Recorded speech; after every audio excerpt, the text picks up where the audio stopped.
중국 시진핑 정부 두려움에 떠는 이유. 뜻밖의 강대국, 인도네시아 빠져라. KF-21 230대 우선 도입 동맹 강화.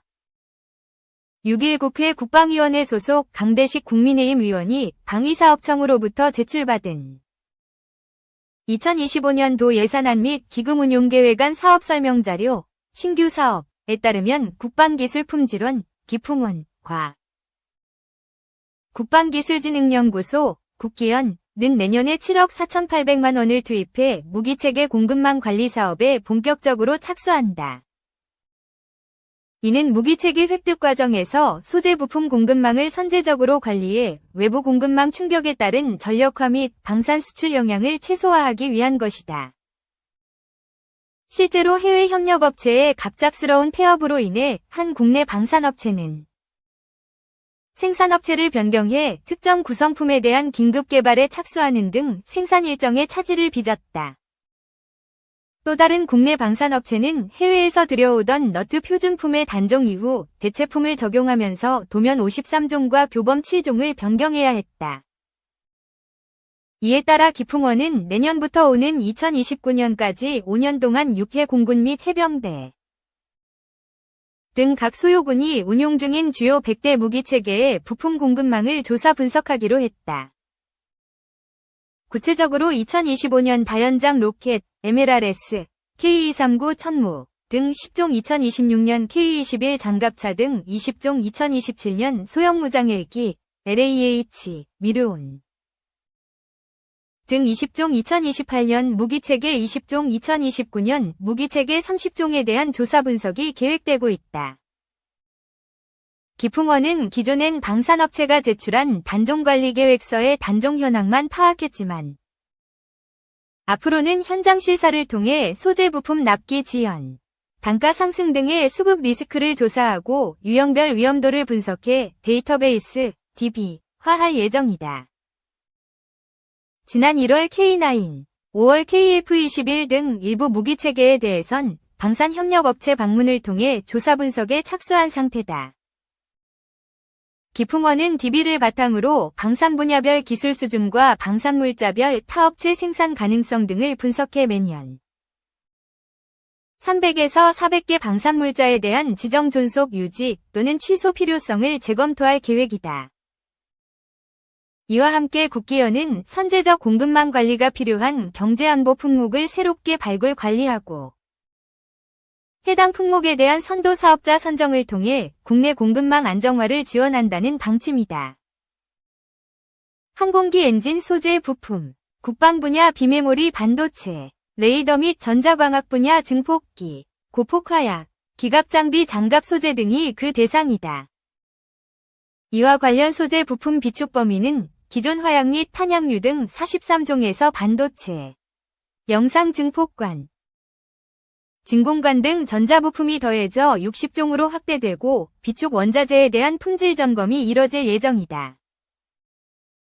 정부는 이들 사업을 통해 코로나19, 러시아 우크라이나 전쟁, 이스라엘 팔레스타인 분쟁 등 외부 공급망 교란 요인에 대응해 안정적인 무기체계 획득을 위한 공급망을 안정화시킬 수 있을 것으로 기대하고 있다.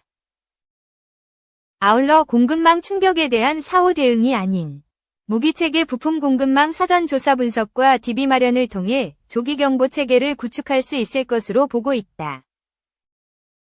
강 의원은 우리는 코로나19 시기 국가 공급망 위기를 경험했고 러시아 우크라이나 전쟁 등 외부 공급망 교란 요인도 여전하다 라며 이런 상황의 속에서 방사청의 무기체계 공급망을 체계적으로 관리하기 위한 조치는 매우 적절한 시도라고 말했다. 2. 배 위주 비행장 군사시설로 복원, 폭격기 30여 대 비행장 계류. 북한이 코로나19 팬데믹 이후 화물 검역시설로 사용한 평안북도의 위주 비행장이 군사시설로 복원된 정황이 발견됐다.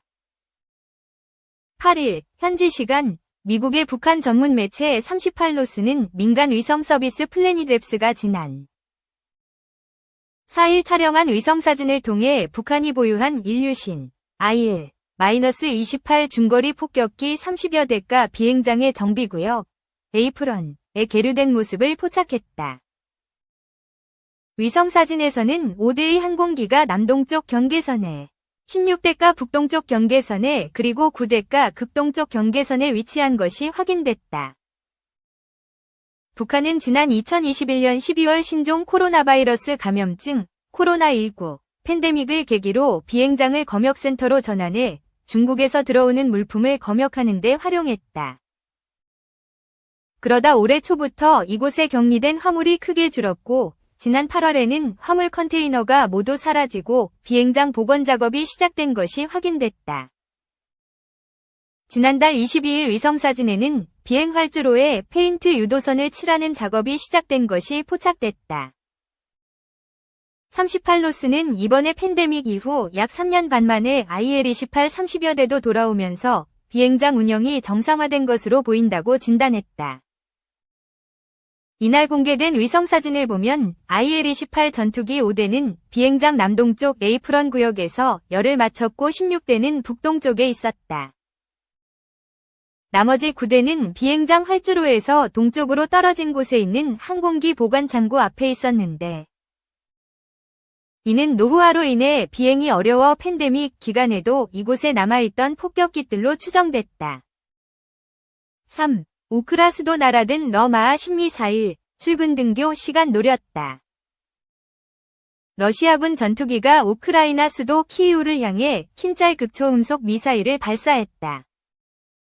7일, 현지 시간, 우크라이나 매체 키이우 포스트, KP 등에 따르면 이날 오전 8시 20분쯤 키이우에서 많은 사람들이 직장이나 학교로 향하던 중 킨짤 미사일 2발이 상공으로 날아들면서 공습 사이렌이 울렸다. 러시아 중서부의 니즈니 노브고로드주 사바슬레이카 공군기지에서 이륙한 미그-31 전투요격기 3대가 인근 탕보프주 상공에서 각각 발사한 킨짤 미사일 3기 중 일부다. 나머지 킨짤 한 발은 우크라이나 서부 흐멜니츠키주 도시 스타로코스티안티니우 공군기지 인근 공터에 떨어진 것으로 전해졌다. 세르게이 포프코 키이우 군정수반은 텔레그램을 통해 자국 방공망이 도시 상공으로 날아든 킨짤 미사일을 모두 요격했으나 파편 일부가 시내 3개 구역에 떨어졌다면서 큰 피해나 사상자는 보고되지 않았다고 밝혔다. 킨짤 미사일을 격추한 건 우크라이나 방공군이 운용하는 미국산 지대공 패트리엇 미사일 방공체계 덕분으로 추정된다. 패트리엇은 원래 킨짤 미사일이 등장하기 전에 설계됐으나 이 같은 극초음속 미사일을 요격하는 데 효과적이라는 사실이 이미 지난 2년 넘게 이어져 온 우크라이나 전쟁에서 입증돼 왔다. 우크라이나군은 이전에도 여러 차례 킨짤 미사일을 패트리엇으로 격추했다. 러시아어로 단검을 뜻하는 킨잘은 전투기나 폭격기에 실려 공중에서 발사된 뒤 자체 추진체의 도움으로 극초음속, 음속의 5배 이상으로 목표 지점까지 비행의 목표물을 타격할 수 있는 장거리 공대지 미사일이다. 핵탄두와 재래식탄두를 모두 장착할 수 있으며 최대 비행속도는 마하 10, 시속 12,240km 이상인 것으로 알려져 있다.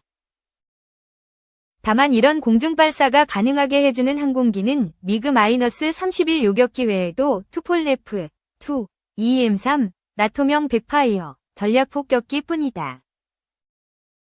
백파이어 폭격기에는 4발 탑재가 가능하며 큰 덩치로 유명한 미그-31조차 단 한 발만 탑재 가능하다.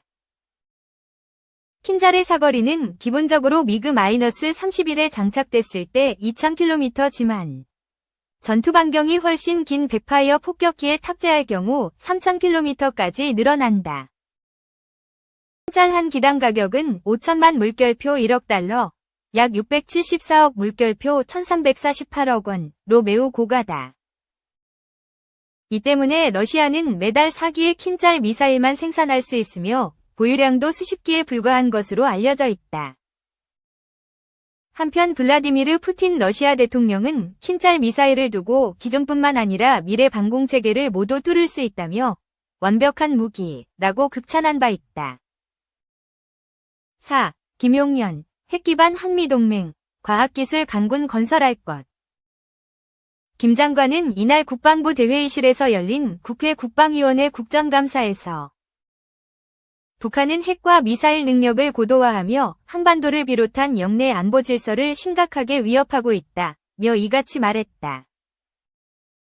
이어 강한 군대를 만들기 위해 첨단 무기 확보도 중요하고 오반국과의 군사협력도 중요하지만 그보다 더 중요한 것은 장병들의 사기라며 50만 장병들, 특히 초급 중경 간부의 복무 여건과 처우 개선에 최선을 다하겠다고 강조했다. 특히 장병들이 체감할 수 있도록 급여를 비롯한 각종 수당 등 경제적 보상과 의식주를 개선하고 직업 안정성을 제고하기 위해 노력하겠다고 밝혔다. 김 장관은 전쟁을 억제하기 위해 압도적인 힘이 필요하다며 장병 정신전력, 실전적인 교육훈련, 한미연합연습을 더욱 강화해 능력과 태세, 의지를 갖추겠다며 힘에 의한 억제 노력에도 불구하고 그들이 도발한다면 최단 시간 내 전쟁을 승리로 종결해서 국민의 피해를 최소화시킬 것이라고 말했다. 또 AI 기반 무인 전투체계 중심의 첨단 과학기술군을 건설해 병력은 줄지만 전투력은 더 강한 군대를 만들 것이라고 했다. 국방부는 이날 업무보고에서 북한이 지난 5월 28일 이후 지난달까지 모두 22차례에 걸쳐 5,500여 개의 쓰레기 풍선을 살포했다며 동계 북서풍 계열의 이 점을 이용해 저비용 고효율의 회색지대 도발 수단으로 인식하고 지속 살포할 전망이라고 밝혔다. 북한의 의도에 대해서는 직접적인 무력 도발보다는 오물 쓰레기 풍선 살포에 집중하며 우리 군의 피로도를 증가시키고 남남 갈등을 조성하기 위한 것이라고 분석했다. 또 쓰레기 풍선 한 개당 10만 원이 들 것으로 추산하며 지금까지 5억 5천만 원이 들었을 것으로 추정했다. 그러면서 이는 쌀 970여 티를 구매할 수 있는 금액이라고 덧붙였다. 북한의 쓰레기 풍선 살포로 인한 피해는 차량과 주택 파손, 민간 항공기 착륙간 위험 상황 발생 등 78건이 발생했다고 집계했다.